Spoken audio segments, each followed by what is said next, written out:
عسلامة، أهلا وسهلا، مرحبا بكم معايا في فيديو جديد ووصفة جديدة. اليوم باش نعملوا الخبز المبسس التونسي. تبعوا معايا الوصفة سهلة برشا برشا برشا، والمقادير كيف موجودة في كل دار. كما العادة نبداو بالمقادير ونبداو بسم الله. عندنا 250 جرام فرينة، 250 جرام سميد يكون أرطب، زوز باكوات خميرة خبز بالطبيعة، وعندنا مغرفة كبيرة سكر، مغرفة كبيرة ملح، وعندي غاديك السينوج وإلا الفلفل عفوا الكمون أكحل، وعندي مغرفة صغيرة كركم معبية، والطاسة ذاك السعة متاعو 200 مليلتر، نصها زيت ونص يا اما حليب والا لبن والا رايب او ياغورت طبيعي اللي متوفر في الدار، وطاس عفوا ماء دافي للعجنين. هذه المكونات بسيطة جدا جدا موجودة. اول خطوة حطيت الخميرة والسكر وشوية من الماء دافي، حليتهم مع بعضهم، ومن بعد باش نزيد السميد الكركم والفرينة، ونزيد عليهم طاس الحليب ونبدا نعجن.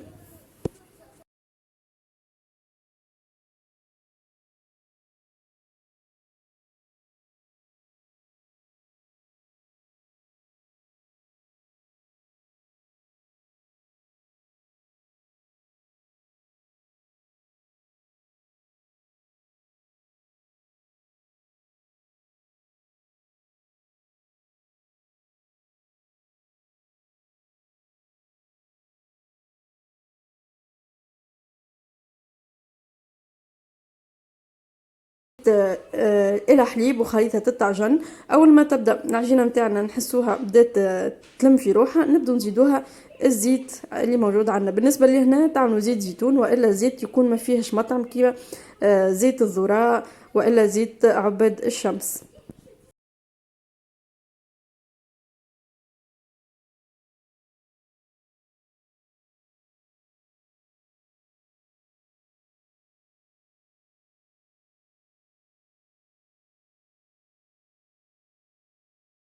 لهنا العجينه نتاعي كيما نشوفوا بدات تلم. توا نزيد الملح ما نحطوهش من الاول باش ما يطيح الناش الخميره، وهي تتعجن اذا كان ناقصه ماء نزيدوها الماء بشويه بشويه، ونعاونوا العجينه باش معناها ما تثقلش عليها العجينه. وانا اليوم عملت بالروبو اللي باش تعجن بيدها، تبع نفس الطريقه. وفوالا هذه العجينه نتاعنا بريسك حضرت. بالنسبه للعجينه اللي باش يعجنوا في العجينه، معناها لازمنا كل شويه نحبسوا الروبو ونمسوا العجينه نتاعنا ونشوفوا التكستور اللي فيها، باش هكاك نعرفوا وقتاش نحبسوا عليها ووقتاش نزيدوها ولا وقتاش ننقصوا عليها. العجينه نتاعنا تعجنت مليح مليح مليح كيما شفتوها. تكون العجينه ماهيش مكبوسه برشا وماهيش مرخوفه، تكون معناها شاده روحها بالكدا بالكدا. توا باش نحيها من الغبو باش نخليها تخمر ساعه ونص ساعتين. بالطبيعه نغطوا عليها مليح مليح ونخلوها في بلاصه دافيه ومن بعد نرجعوا لها.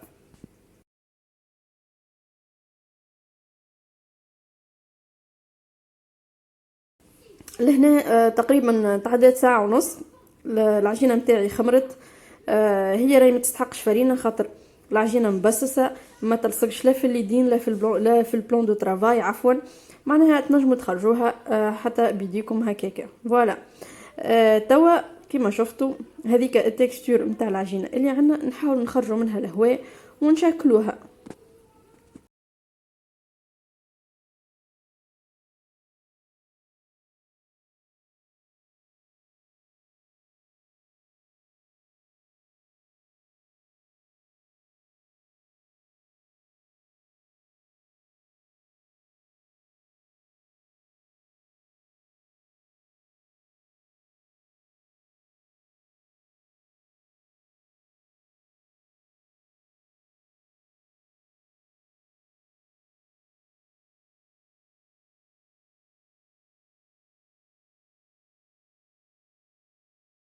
وبديت نلم فيها كما شفتوا. تحبوا تعملوهم بالميزان اذا كان معناها تحبوا يجوكم الكعبات الكل قد قد، والا كيفي انا معناها تقصوا وتشكلوا. توا باش نبدا نحلها بالقلقال. كما شفتوا راني ما حطيتش فرينه ما حطيتش حتى شيء، والعجينه راهي ما تلصقش خاطرها هي العجينه نتاعنا مبسه امورها واضحه. وباش نبدا نشكل فيهم على شكل معناها باجيت صغيرونات، والشكل راهو يرجع لكم انتم تحبوا تعملوهم دوريين، تحبوا تعملوهم كيف ما تحبوا تشتهوا.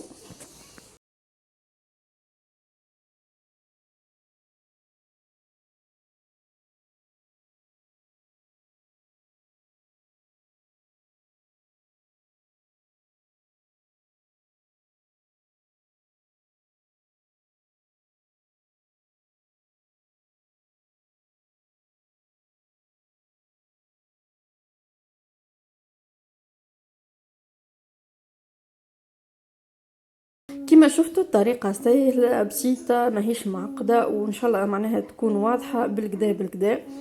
الفور متاعنا يسخن على 250 درجة، وقبل ما ندخلوا الخبز نحطوا صحيفة تكون فيها الماء الفوق في الفور باش كي يطيب الخبز معناها اكل الصحيفة ذيك تخلينا الخبز متاعنا يجي مقرمش من برا وطري من داخل ومنفش.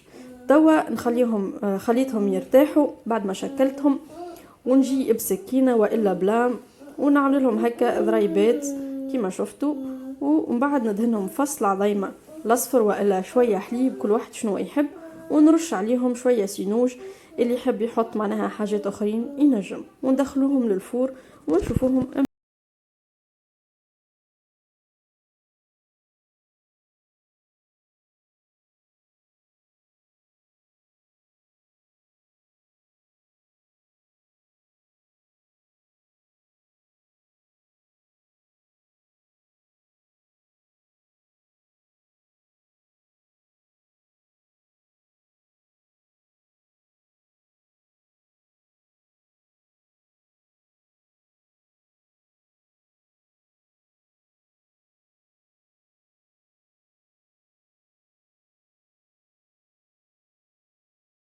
الخبزات نتاعنا حضروا ريحتهم فاوحة مع الكمون لقحن كما قلنا 250 درجة، ندخلوهم على الأقل ربيع ساعة، نصيف ساعة ونشوفوهم بعد.